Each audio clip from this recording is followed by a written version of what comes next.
What up, guys? It's your boy Wolf once again here.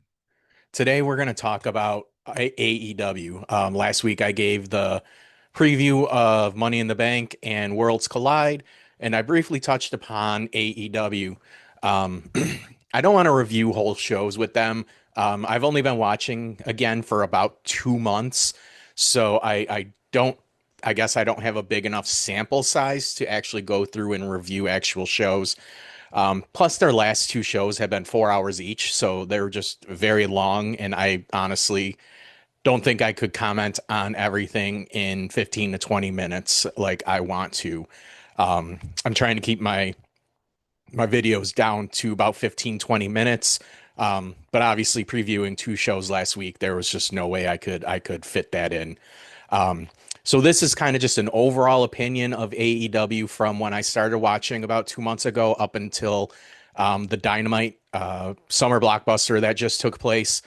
Um, so first, I want to talk about something that I've been saying for years is, and it's not just AEW, but it's kind of like a general American wrestling consensus that I'm having, that I've been saying for a very long time, is that American wrestling bastardizes Lucha and Puro.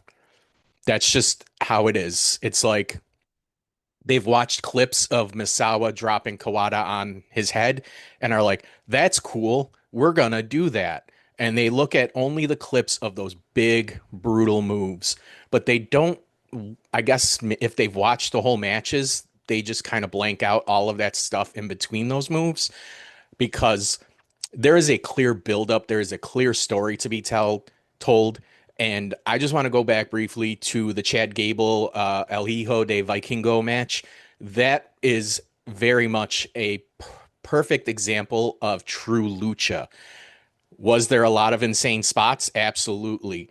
But there was a story told throughout the entire thing, and it all built up to that final finish.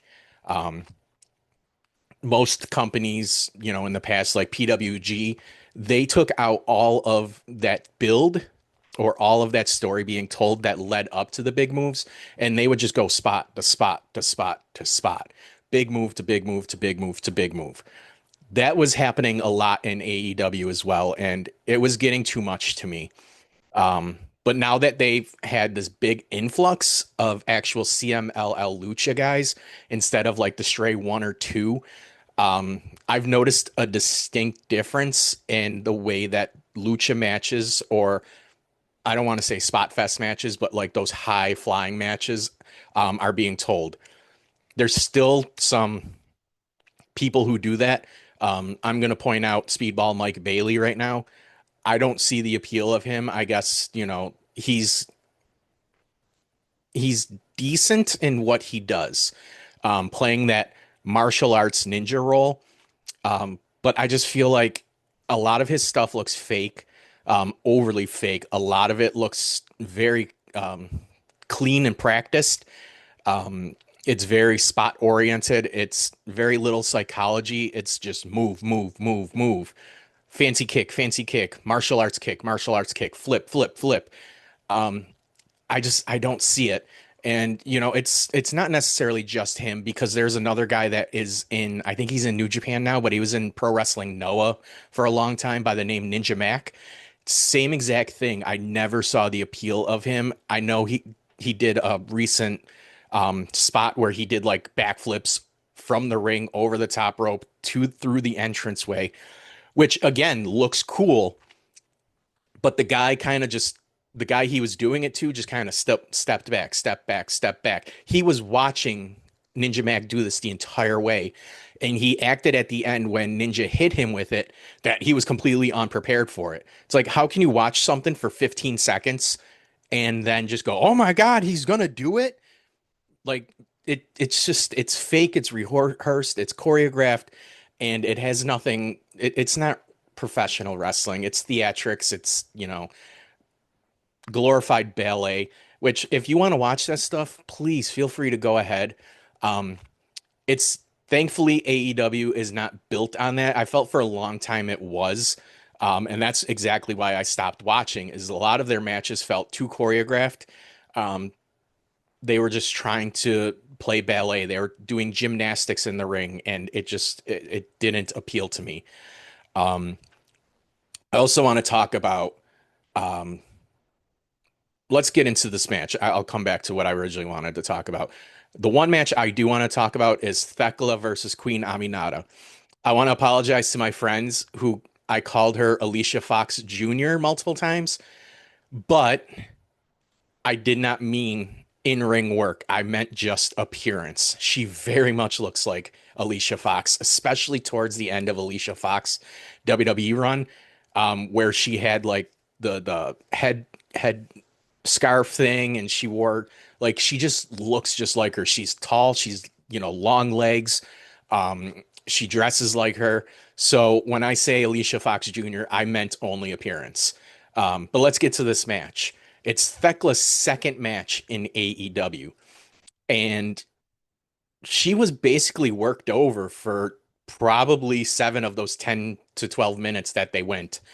Um, I felt like this match was more reestablishing Queen Aminata because in the 2 months that I've watched, I have not seen her a single time on AEW TV. And I had to confirm with a friend of mine who watches regularly that she hadn't been on in 2 months. Um, so with that said, I didn't dislike the match. I thought the match was really good. I thought it was very hard hitting. Again, very classic Puro match. Stiff, hard hitting, built up to the bigger spots, built up to the finish. Everything was great. Um, but a couple things, like I said, just she got too much offense in. And I again, if the match was at the next pay-per-view at All In, I would have been like, this is a fantastic fucking match. If they built up to it more than just, 1 week, I think I would have enjoyed it so much more. But I think the problem was that with it being Thecla's second match in AEW, it should have been a showcase match of her abilities, her dangerousness. Um, when she attacked Jamie Hayter, they put her over as like an absolute monster, like a venomous spider. That's literally her gimmick. But then this is her third appearance on AEW, her second match, and she's getting dog walked for a good part of the match by someone who hadn't been on TV for 2 months. Um, I just it psychology wise, that's just ridiculous. It's pretty much burying Thecla, because you're saying like she's dangerous, but she's not dangerous enough to beat someone who hadn't been on TV for 2 months.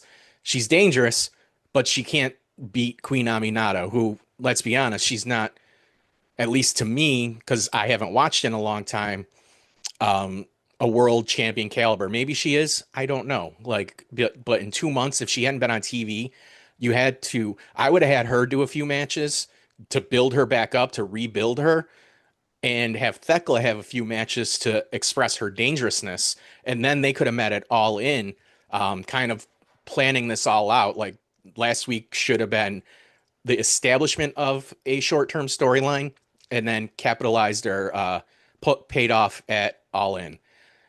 So that's just minor thing to me. Again, the match was great. I'm not complaining about the match. I'm complaining about what purpose that match served. Because it looks like they were trying to do two things. They were trying to reestablish Queen Aminata as a threat to the division, and they wanted to kind of showcase Thecla, and it led to like I don't even want to say 50-50 match, because at one point I thought Thecla was legit knocked out because Aminata was just doing so much. Um, and I was just like, is she just not like, what's going on here? Because this isn't showcasing Thecla at all. It's making her look extremely weak. Um, so that's my opinion of that, and that leads into what I wanted to say earlier, but I'm saying it now because I feel like it's a better segue. There's just too much going on in AEW. They need to simplify things. They're complicating things themselves, by throwing too much in. Like the main event feud, you got Adam Page, then you got the Young Bucks, then you got the Death Riders, then you got the Ops, then you got probably other people that I'm not even remembering at this point. But it's like old school wrestling, the heels would side with the heels and the baby faces would side with the baby faces, but they weren't, I guess, so organized or I guess, involved, not organized. Involved is a better word. The other heels would help out the heels, but they weren't involved in those actual storylines. They just sided with them because they had the same mindset, the same rationale. Whereas here, it just seems like everyone's jumping in, everyone has a part in this, and it's like you have a one-on-one feud building up, but you have 20 guys involved in it. Um, so I think like right now, and I get it, they all have connections, but that doesn't mean they all have to be involved. Um, and that's just again my opinion. All of this is my opinion. You can agree with it, disagree with it, whatever. But I'm feeling like there's so much, just so much involvement for everyone, from everyone, that it's losing sight of the main purpose of this, which is John Moxley losing the title to Adam Page, or Adam Page versus John Moxley. I feel like there's too much outside forces, too much exterior things going on, that it's easy to lose that focus. Um, Thankfully, Adam Page has been cutting lights out promos. Like, he's probably the best promo right now in wrestling, and that's a lot saying from me because, I used to always say Cody Rhodes is the ideal promo. Cody Rhodes is the perfect promo. Adam Page, the fire that he is showing is literally Tommy Rich levels of fired up. So he's got to win the title. I feel like if you're doing a redemption story, if you have that build for months and months, and then all of a sudden he just loses, like it would kill off everything he's worked for and more. Especially when he's having such hot promos as this, especially when he's having such great matches as he is. Um, Maybe it's because they just don't want to do conventional wrestling, but I think this would be the perfect feel good moment, the perfect end of John Moxley's title reign, which in the past 2 months that I've been watching has been dreadful. Um, and it's not that I don't like the Death Riders. I like everyone that's in the Death Riders. I just don't like their group. I think Moxley is still a star. On the last summer blockbuster, that intro, that first moment of the show where Christopher Daniels and Paige are talking, and then they walk by and Moxley just slowly turns around. I thought that was extremely well done. That whole segment, and then the whole tying him up, taping him up, and whatever. Also a great story, a great moment. And that's the time when you have the payoff of the other people coming in to help. They're not necessarily involved in the storyline, but they're there to help a friend in need, which is something that they've been building because Adam Page has been such a loner for so long, getting help. And even Christopher Daniels mentioned it, like, you're not going to be able to do this alone, which is fine. When Sting beat Flair for the title, he had Junkyard Dog, Paul Orndorff, and someone else, I don't remember who, to combat the four horsemen. That works. But then what's happening is that you have a group that can offset the Death Riders, but now you also have Swerve Strickland, Will Ospreay, the Young Bucks. It's like, how many people are going to be involved in this when they really only need the Death Riders, Adam Page, and the friends that he has to help him equalize that. Um, and with that, I'm also going to segue into too many stables, factions, whatever the hell you want to call them these days. There's too many in AEW, but I get it. Japanese wrestling Puro is built on that. It's the same thing I have, when I had with New Japan, is like you had 5 different stables. Pro Wrestling Noah right now, you got like 4 different stables. I get it. People want to be friends and work towards the same goal. It doesn't work when you have 6 different ones, because there's only so much room in the card for factions and groups.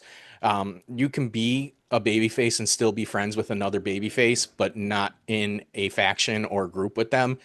I would like that better, but again, I get where they're going with it, why they're doing it. It's just a personal preference of mine, and it's not something that I like in Japanese wrestling, but don't like in AEW. I don't like it in any stretch. You should have maybe 2 to 4 at most. You have the two main ones and then maybe smaller ones. But when you start having more than that, then it just becomes too diluted. There's too many storylines where you're going to have 6 to 10 people involved, and it doesn't work for me. Um, and so next, I want to talk about go back to kind of the Adam Page, Swerve Strickland, Will Ospreay kind of mini feud, which again is kind of convoluting things because you have Adam Page and Moxley, which is being diluted by having 20 other people involved. And then you have this mini thing with Swerve, Osprey, and Adam Page. Thankfully, Adam Page has become kind of the pushed aside to it. Like he's kind of like the crux of it, but he's not really involved in it, which is great. And I just want to point out their match to open Summer Blockbuster, fan fucktastic. Like you, no better 30-minute match to open a show than that. They were absolutely fire from start to finish. Um, and I just want to say I appreciated that very much. And that's what AEW needs to focus on. Matches like that. That's the great thing about AEW is they have a super athletic, a super talented roster who can do amazing things. But you got to find the time and place to do those amazing things. And you can't do it every single match. Some matches you just need to punch each other in the face, especially when it's a blood feud. And that's why I liked the Adam Page Swerve Strickland. I didn't watch it live, but there's a video. I think it's on AEW's YouTube page, kind of like detailing the history of it. And it's a very well put together video. Whoever did it, if it's not AEW, I don't know. My wife pulled it up and we watched it. So I don't remember where it came from, but it was a fantastic timeline of the feud.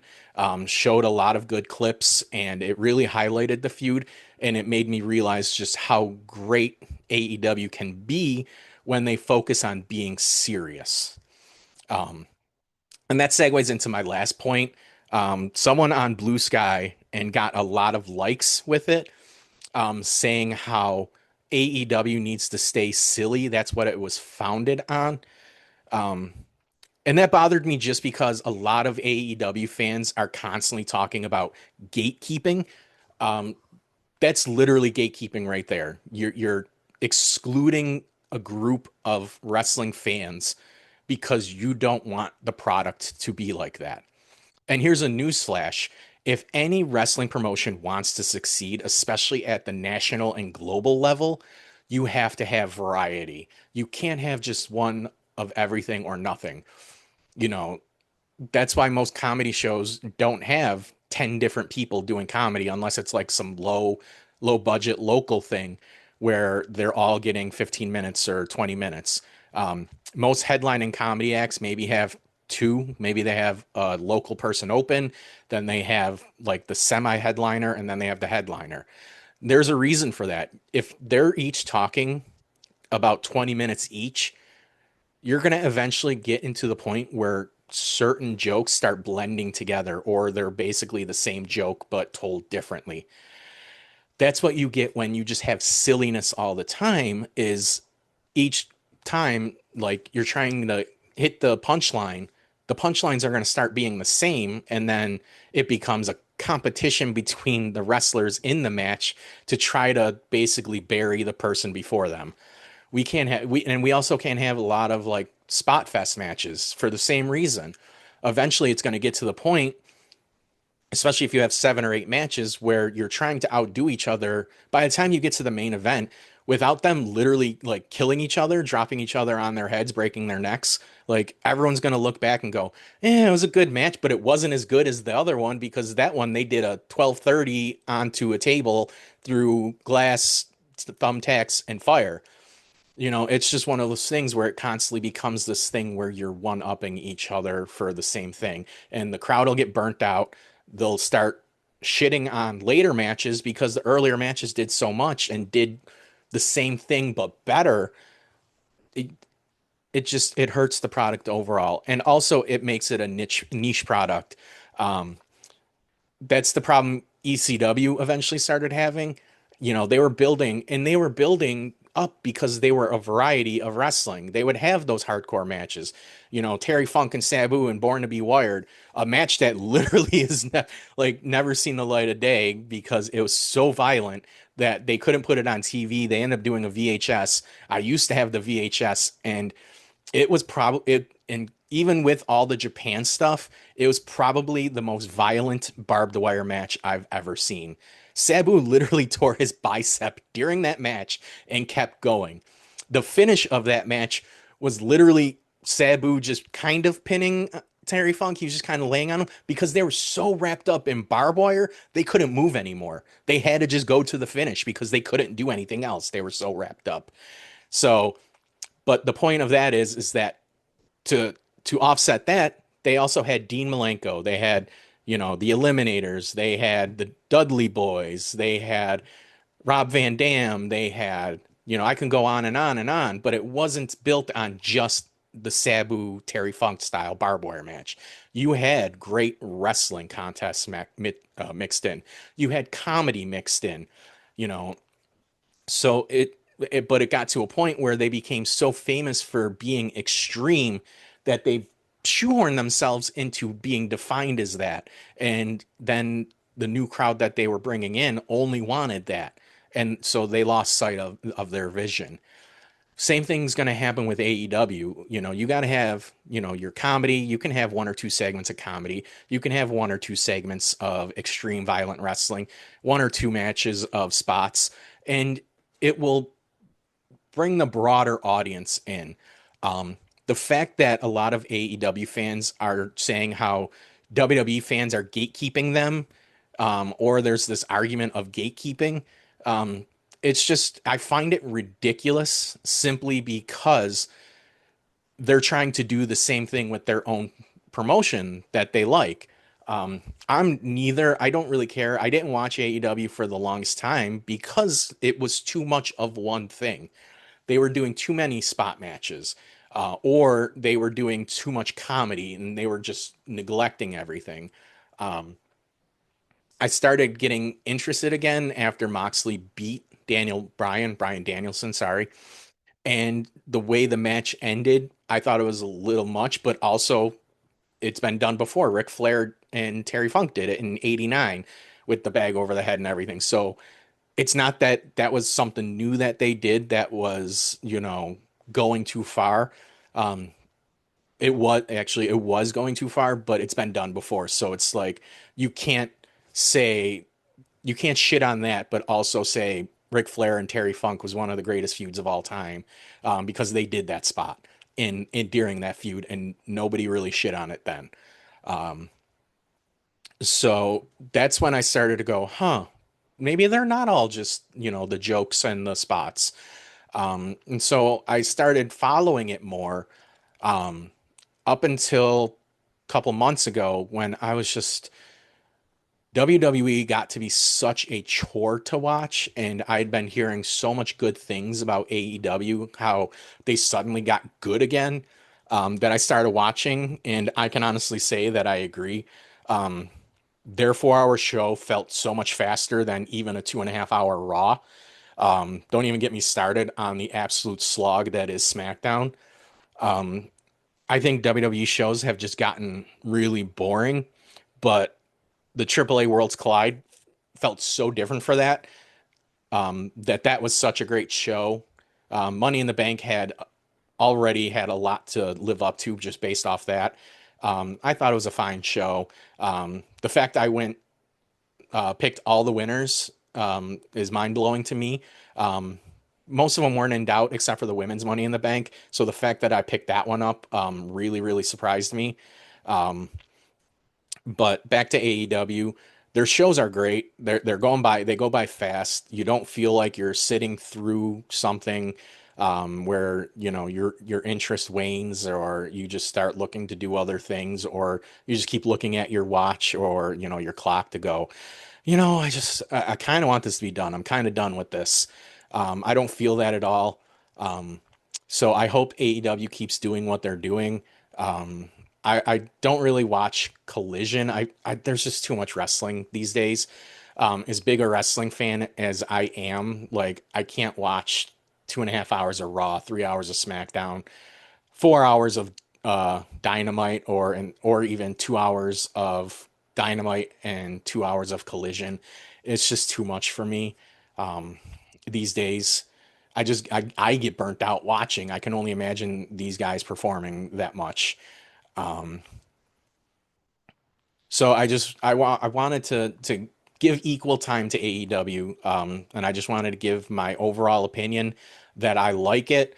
There's minor things that I would correct. Everything I mentioned here is honestly minor, but I wanted to give my full opinion of everything that I've kind of seen during this time and how I would improve AEW, at least in my opinion.